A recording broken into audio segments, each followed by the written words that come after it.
Selamat sore pemirsa. Saat ini saya bersama Kepala Kejaksaan Tinggi DKI Jakarta, Bapak M. Adito Garisman. Dalam waktu 30 menit ke depan, kita akan mencoba mengulas berbagai persoalan terkait hukum yang terjadi di wilayah hukum DKI Jakarta. Untuk lebih jelasnya, saya akan langsung berbincang-bincang dengan Kepala Kejaksaan Tinggi DKI Jakarta, Bapak Dr. M. Adito Garisman, SHMH. Selamat sore Pak Adi. Selamat sore. Ya Pak, ini kita berdiskusi Pak, berbincang-bincang terkait dengan penegakan hukum yang terjadi di wilayah hukum DKI Jakarta, khususnya Bapak sebagai Kepala Kejaksaan Tinggi di DKI Jakarta Pak.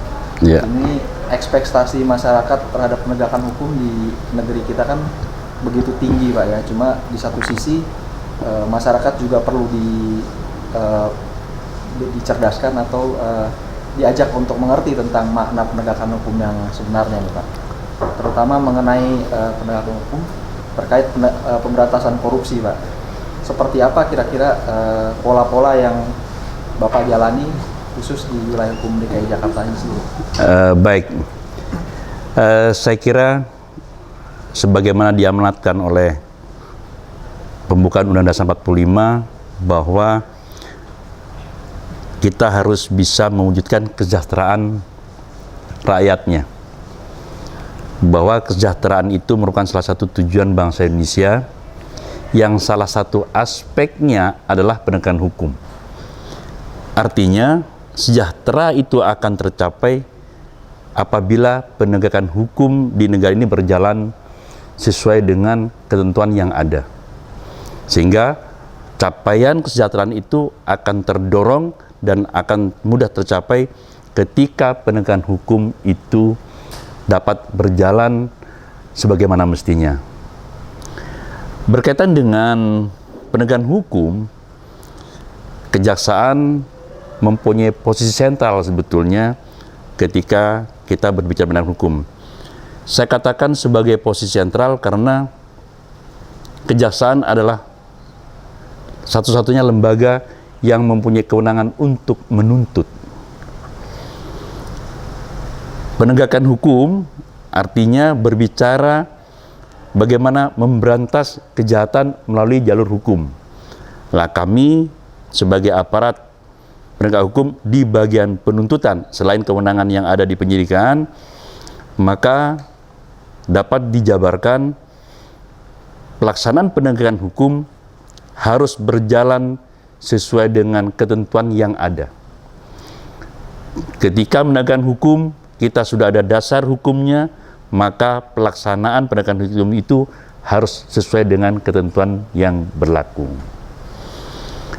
Kemudian, kembali kepada harapan, ekspektasi masyarakat terhadap penegakan hukum, mungkin kita akan bagi dua intinya penegakan hukum, yaitu pemberantasan tindak pidana korupsi yang sekarang menjadi perhatian seluruh bangsa Indonesia. Kemudian juga yang seharusnya menjadi perhatian masyarakat bangsa Indonesia adalah penegakan hukum di bidang tindak pidana umum, karena jumlahnya juga dan sangat bersentuhan langsung juga dengan masyarakat, yaitu tindak pidana umum. Misalnya narkotika sekarang kan sudah sangat-sangat meresahkan, begitu besar tindak pidana narkotika, kemudian pencurian, penipuan, pembunuhan, dan lain sebagainya.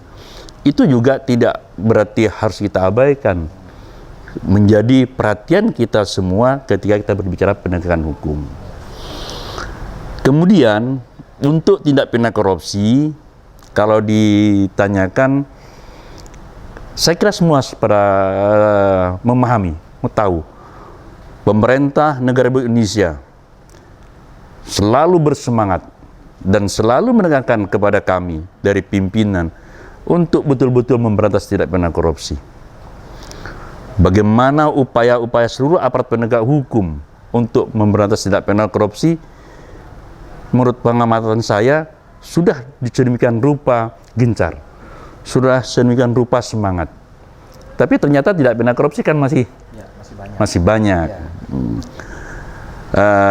Dalam hal ini, saya pikir tidak ada kata lain bahwa dengan semangat dan tujuan itu, maka Kejati DKI Jakarta berikut jajaran dalam ini kami membawai 5 kejaksaan negeri tetap konsisten melaksanakan pemberantasan tindak pidana korupsi. Pak, mengenai ini Pak, masyarakat kan berharap bahwa hukuman terhadap para koruptor itu dihukum seberat-beratnya lah sebagai bagian dari ditren efek jerah terhadap masyarakat Pak. Yeah. Nah, bagaimana implementasi dari pemberian hukuman tersebut dengan mungkin ada ketentuan dari internasional bahwa sebenarnya yang menjadi keutamaan adalah pengembalian keuangan negara Pak. Ya, kami sepakat dengan masyarakat dan kami itu juga sudah kami laksanakan ketika berbicara pemberantasan korupsi, maka bagaimana hukuman itu mempunyai efek jera kepada pelakunya. Sebagai contoh, menghukum berat para terdakwa, pelaku tindak pidana korupsi. Kemudian juga kita asas prinsip yang tergandung dalam Undang-Undang Tindak Pidana Korupsi, yaitu berupaya semaksimal mungkin bagaimana mengembalikan kerugian keuangan negara, juga kami wujud untuk dilakukan. Nanti saya gambarkan periode 2014 yang telah kami dapat lakukan. Semangat untuk mengembalikan kerugian keuangan negara, juga kita harus mengakui bahwa pemerintah negara Indonesia ini telah meratifikasi UNCIC. Berarti kita juga harus bisa memahami, menerapkan jiwa dari UNCIC itu, yang intinya dalam pemberantasan tindak korupsi adalah berupaya semaksimal mungkin memberikan kerugian keuangan negara. Nah, dua sisi yang saya katakan tadi kita terapkan. Kalau saya sampaikan bahwa untuk periode 2014 Kejaksaan Tinggi Jakarta ini menangani perkara tidak pidana korupsi khusus di Kejati saja ya, ini 55. Penyidikan kami lakukan 55 perkara. Dari 55 perkara itu, yang selesai penyidikannya dan dilimpahkan ke tahap penuntutan, dan sebagian sudah sidang, dan ada juga yang sudah putus, bahkan sudah ada yang inkra, itu sebanyak 27 perkara. Catatan, kekuatan personil kami, penyidikan 55 berhasil ke penuntutan itu 27, di Pitsus kami hanya memiliki 19 orang, 19 personal. Berarti untuk tahun 2014 ini kami masih punya tunggakan yang harus diselesaikan sebanyak 28 perkara. Tapi saya sepakat dengan Aspitsus dan timnya bahwa awal tahun 2015 28 perkara sudah harus tuntas, sudah ke tahap penuntutan. Itu untuk di Kejati. Sementara untuk di Kejari, saya di Kejari Jakarta Utara, penyidikannya 4. Ke penuntutan 2. Jadi dia ada sisa 2. Kemudian di Jakarta Pusat ada 2. Tapi jangan lupa, penuntutan Jakarta Pusat mencapai 27 perkara tidak pidana korupsi. Kemudian Jakarta Barat, ini salah satu di Kejari kami yang sangat menonjol untuk tahun ini, sebanyak 26 penyidikan. Mereka menyelesaikan ke tahap penuntutan sebanyak 8 perkara untuk ke penuntutan. Jadi proses berikutnya harus diselesaikan, dan kami semua seperti yang katakan tadi, Kejati DKI Jakarta berikut jajaran, tunggakan-tunggakan itu diupayakan semaksimal mungkin. Triwulan pertama sudah 2015 harus sudah selesai tunggakan. Sementara Kejari Jakarta Timur 11 perkara, tapi penuntutannya 21 perkara. Jadi kalau dijumlah penyidikan semua Kejati dan Kejari periode 2014 itu sebanyak 106 perkara. Jadi saya pikir dari kuantitas cukup banyak, dan itu bukan berarti bahwa tidak pidana korupsi di Jakarta ini habis. Ternyata masih banyak, dan kami terus berlomba dengan kecepatan melekat pelaku-pelaku kejahatan itu. Mereka melakukan kejahatan, kita secepat mungkin untuk memberantasnya. Itu gambaran. Nah, kemudian dalam penyelesaian perkara, kalau Anda tanya tadi pola, ada pola yang kami kembangkan di Kejati DKI Jakarta ini.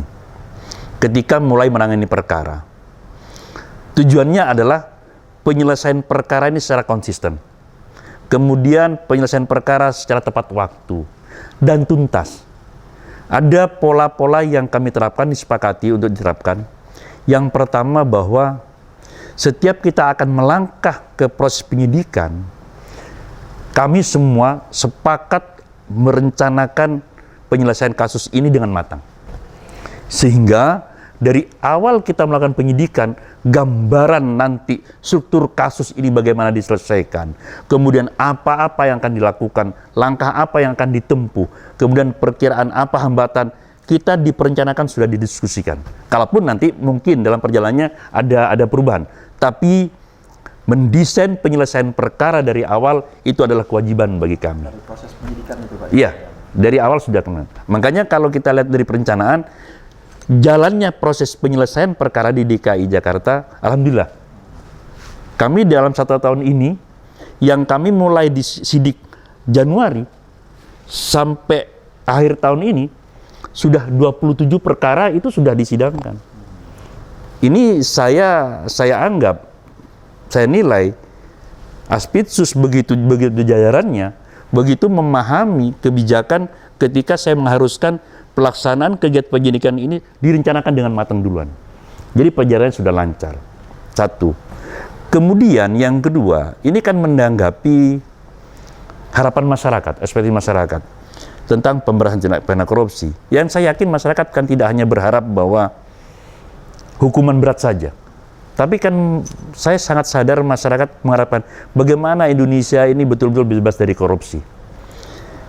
Menanggapi hal itu, pola yang kedua yang kami terapkan adalah penyelesaian perkara tindak pidana korupsi harus tuntas. Baik Pak, untuk sementara kita tutup dulu segmen yang ini dan kita akan melanjutkan pada ekspektasi masyarakat tersebut pada dalam segmen berikutnya.